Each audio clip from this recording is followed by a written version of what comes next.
will hear a woman asking about membership of a society. First, you have some time to look at questions 1 to 4.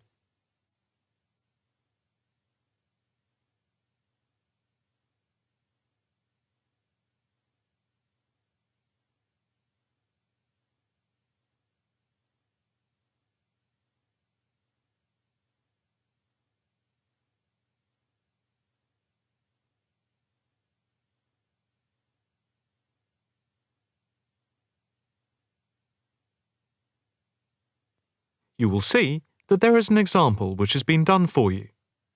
On this occasion only, the conversation relating to this will be played first. Hi. I'd like some information about joining the International Arts Society. That's no problem. What exactly can I help you with? First of all, I'd like to know about the membership fee. Well, there are 2 types of membership. The answer is A, so A has been circled. Now the test will begin. You should answer the questions as you listen, because you will not hear the recording a second time. Listen carefully and answer questions 1 to 4. Hi. I'd like some information about joining the International Arts Society. That's no problem. What exactly can I help you with? First of all, I'd like to know about the membership fee. Well, there are 2 types of membership. Can you tell me what they are? First, there is lifetime membership, which means that you can have access to all the facilities at the Society itself and all exhibitions. Plus, you can have discounts to various events at affiliated arts organisations here and abroad. And on top of that, you can use the lifetime members' room. How much is that type of membership? Well, the lifetime membership fee is £1,537. OK.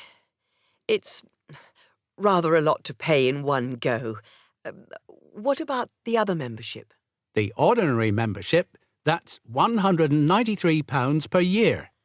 That sounds a bit more reasonable. What does that entitle you to? You can visit the Society, including the exhibitions, the library, and follow the arts programmes on weekdays during the opening times from 10 a.m. to 9 p.m. and at the weekend between 10 a.m. and 5 p.m.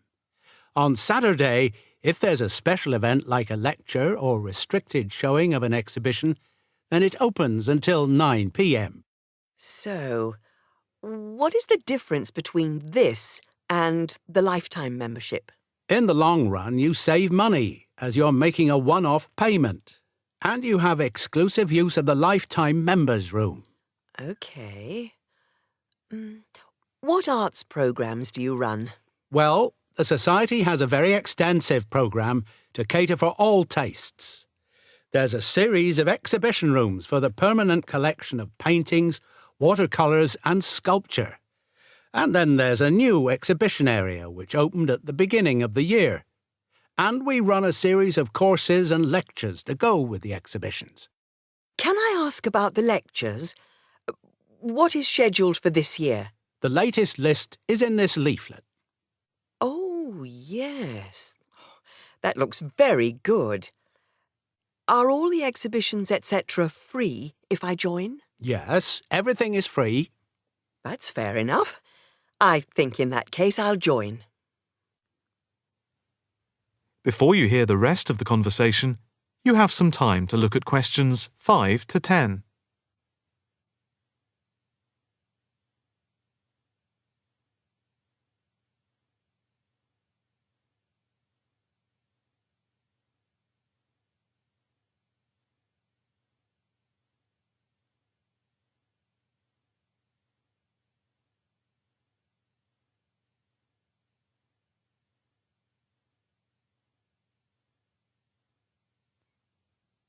Now listen and answer questions 5 to 10.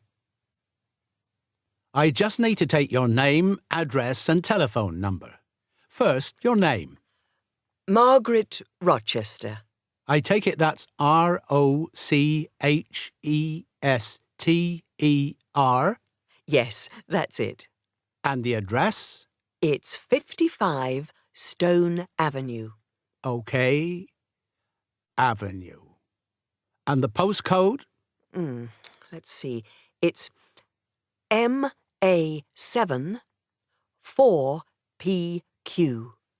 And a daytime telephone number? Can I give you my work number? Yeah, that's fine. It's 0207 895 2220, and the extension is 6633. Can I pay by credit card? Yes, of course.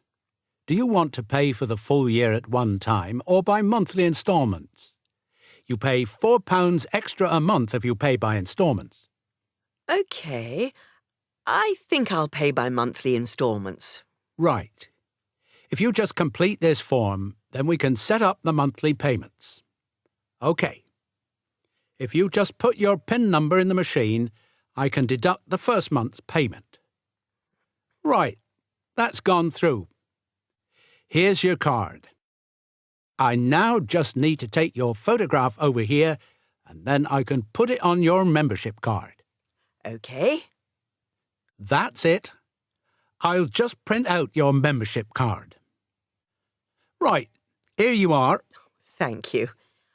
By the way, can I bring any friends to the Society exhibitions and lectures? With the ordinary membership, we can issue a day pass once a fortnight, which allows you to bring a friend in. But you have to accompany them. Thank you. Can I go in now? Yes. You just swipe your card here. That is the end of section 1. You now have half a minute to check your answers.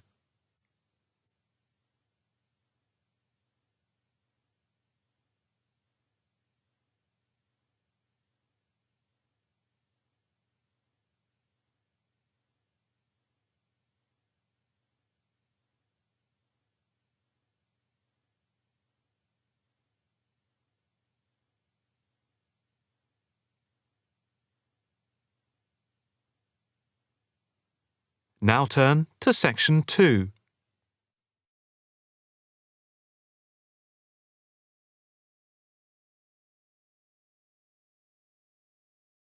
Section 2. You will hear a speech to a group of volunteers preparing for a town's anniversary celebrations. First, you have some time to look at questions 11 to 15.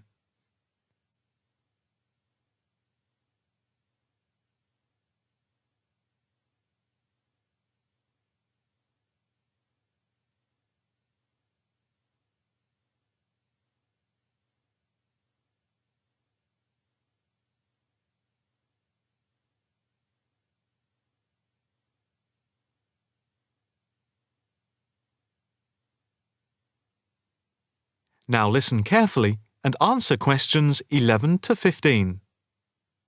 And now for the preparation plans for the town's 250th anniversary celebrations. We are going to follow the same system we had last year, but with a few changes to increase the party spirit. First of all, this time we are going to make the concert on the beach open to everyone without charge. This is because we have been given money by the council for the celebration, and also because last year we had so many problems with keeping people out who had not paid. And on top of this, people will not have to pay for refreshments either, as these are being donated. Right now, we are going to divide into 4 teams. The first one, the beach team, will be responsible for cleaning up the beach on the Saturday morning, picking up litter, bottles, plastic bags, wood, and anything else that's lying around. Everyone is meeting at the beach shop at 8 a.m. It's an early start, but we want to give everywhere a good thorough clean. We have had permission from the council to close the beach to get it ready for the anniversary celebration on Sunday. The second team will be responsible for setting out seating in the square for the speeches and prize giving. Again, an early start is preferable, but the vans with the seats can't be there until 9 a.m. So, shall we say that everyone should meet at the village hall at 9:30? Starting then will allow extra time if the vans are late. Before you hear the rest of the talk, you have some time to look at questions 16 to 20.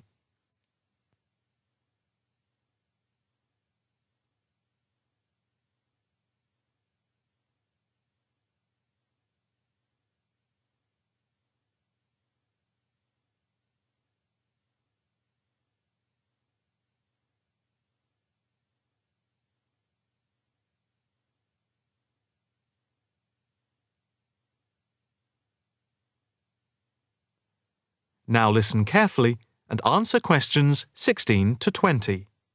Now, the third team will be the judges. For each of the various competitions, we will have 3 judges. On the whole, they will have had experience of judging before. There will be a boat race, a swimming competition, and the best fancy dress. A cash prize will be given to the winner in each category, and for the 2 runners-up, there will be book tokens.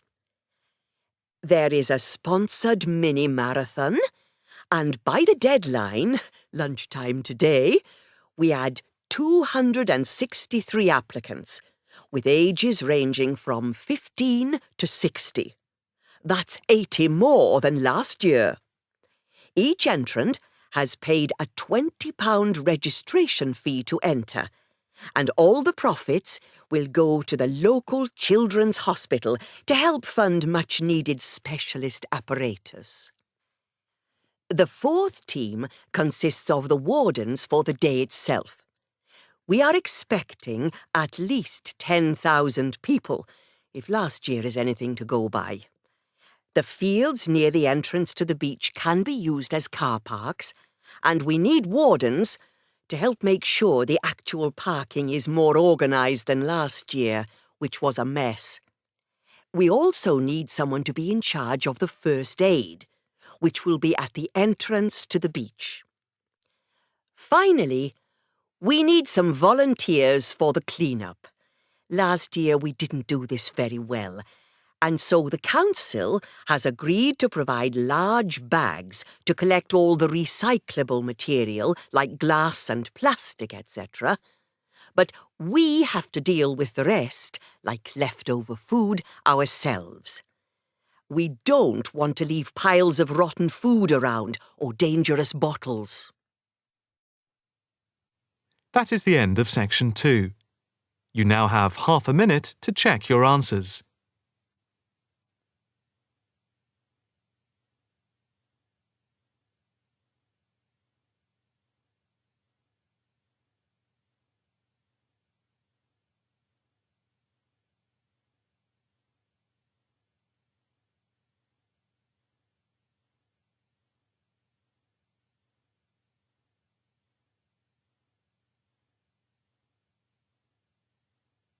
Now turn to section 3.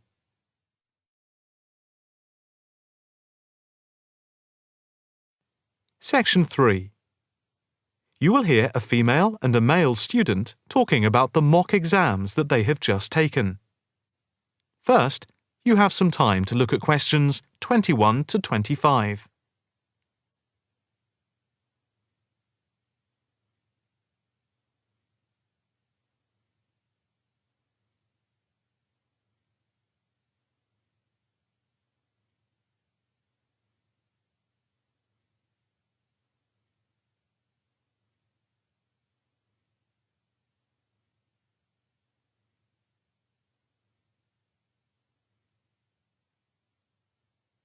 Now listen carefully and answer questions 21 to 25. So, what did you think of the practice exams last week? You mean the mock exams? Yeah. I thought some of them were tough. They were certainly hard and generally they were very long. Yeah, they were spread over a whole week, which made it impossible to relax. Exactly. But what did you think of each test? Of the 7 exams we did, the least enjoyable for me were the 2 3-hour essay papers. Why didn't you like the essay papers? I'm not particularly good at writing things down like that in a short space of time. And I don't think it's a good way of testing our theoretical knowledge of medicine. I'm the opposite, I'm afraid. I'm much better in the written essay exams than the other types of tests. But what about the 2 multiple-choice exam papers in basic science and anatomy? They weren't too bad. If you didn't know the answer, all you had to do was guess.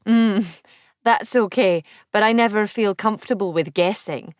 And you know that there is research that shows that women are disadvantaged when doing multiple-choice questions compared to men. You've mentioned this before, but I'm not sure I believe it. It's true. Multiple-choice questions benefit men more than women. They are a male construct. If you say so. It's not if I say so. Anyway, you have to be careful with multiple-choice questions because of the negative marking. That can really bring the score down if you keep guessing and get all of the guesses wrong. It's double negative. Yeah, that is a danger. What about the role play? Did you like that? Yeah, with the actors and actresses as simulated patients. Yeah, I thought that was by far the best part of the exam. Why was that? What I liked about it was during the 24 test stations, we had a chance to show what we know about communicating with patients and show our practical medical knowledge, etc. Yes, I think I agree with you there. I enjoyed all of the stations, but I can tell you I was tired at the end. I have done a practice exam with 12 test stations, but not 24. It was exhausting, but also exhilarating. I agree completely. It lasted nearly 4 hours in total with the break. Before you hear the rest of the conversation, you have some time to look at questions 26 to 30.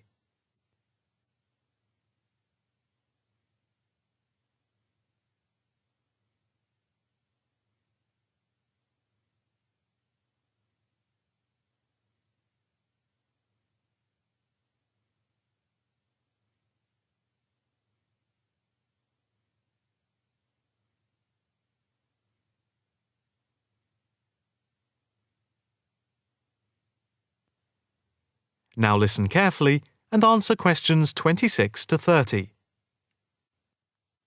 What did you think of the other 2 exams? The 2 problem-solving tests? I didn't think I was going to handle them very well, but in the end, I think they went better than I thought they would. What I liked most was the test where we had to work in groups of 4, and to solve a problem, we had to prioritise actions. That was very interesting. I'm not sure I did very well in that, though. Did you feel comfortable being in a group of 4 and having 4 examiners watching you as you discussed the problem? We did practice it several times before. You learn to forget that someone is watching you.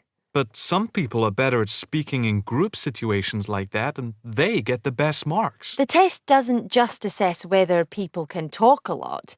It's about showing you can listen, organise your thoughts, and then show you can be part of a team, allowing other people to speak. Well, we'll have to see how it goes.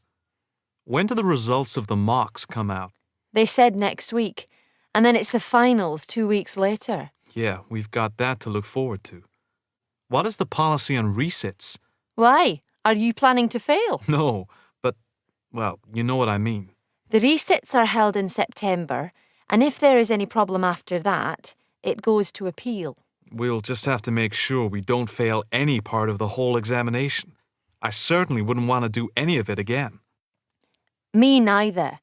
It's hard when you are not allowed to fail any of the exams. I bet they don't have that policy in any other subject. Probably not. That is the end of section 3. You now have half a minute to check your answers.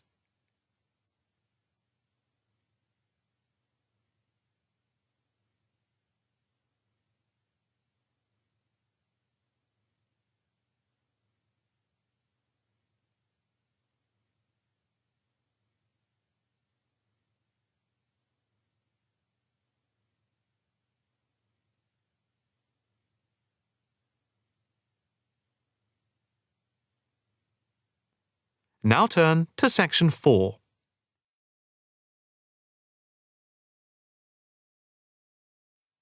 Section 4. You will hear a talk on research in the Indian Ocean. First, you have some time to look at questions 31 to 40.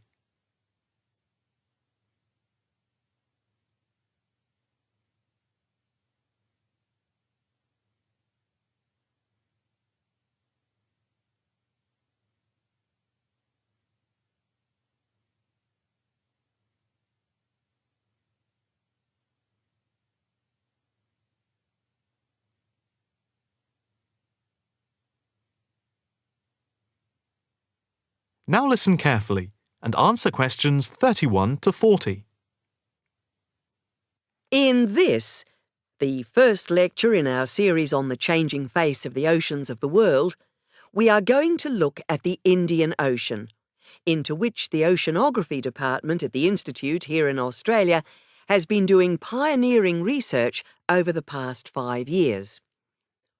Let us start with some facts about the Indian Ocean to give you an idea of the scope and complexity of the enterprise we have undertaken.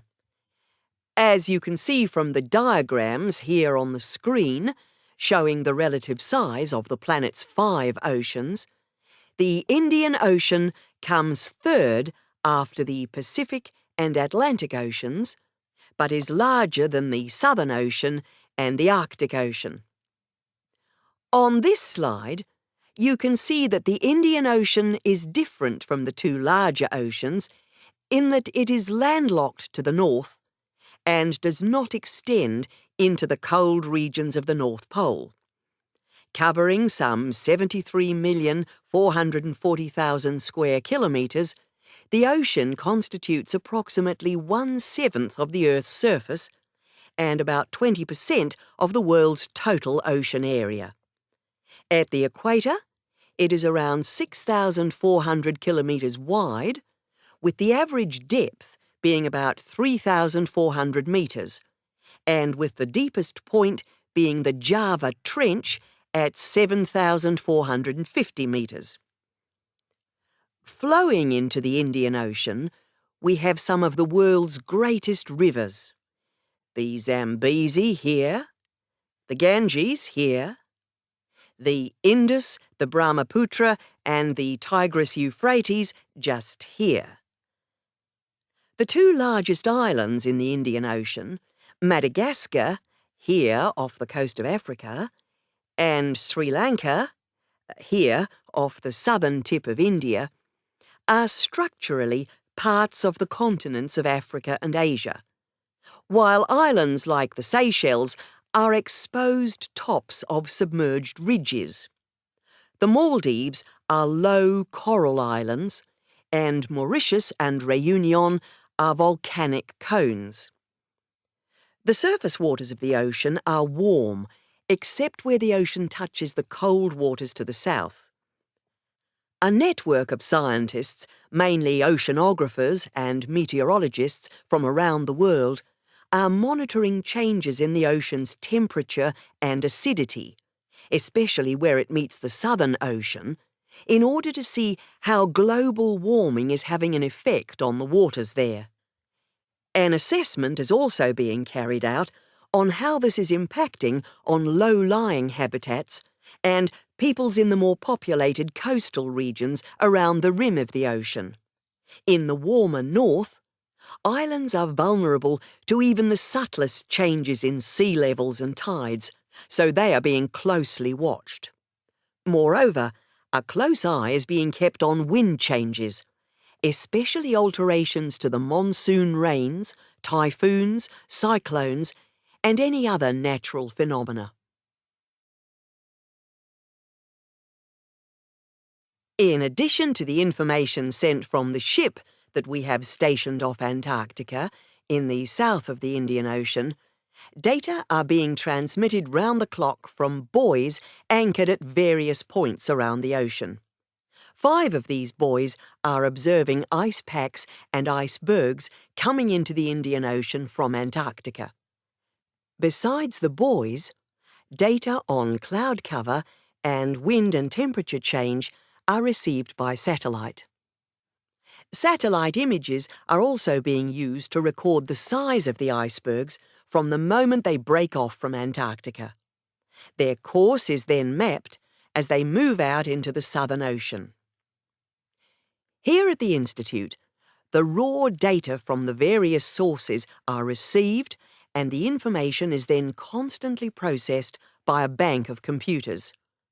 Once the data have been collated, the next step in the process is the analysis by experts here and at centres around the world, looking for even the slightest shift in patterns of temperature, wind, and sea levels.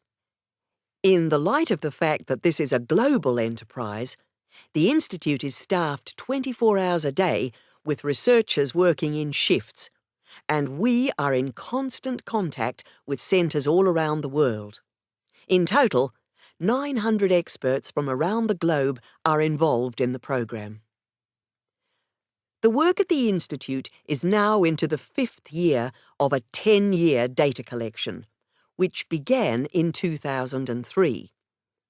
The analysis of the 5 years to 2008 will be published early in 2009.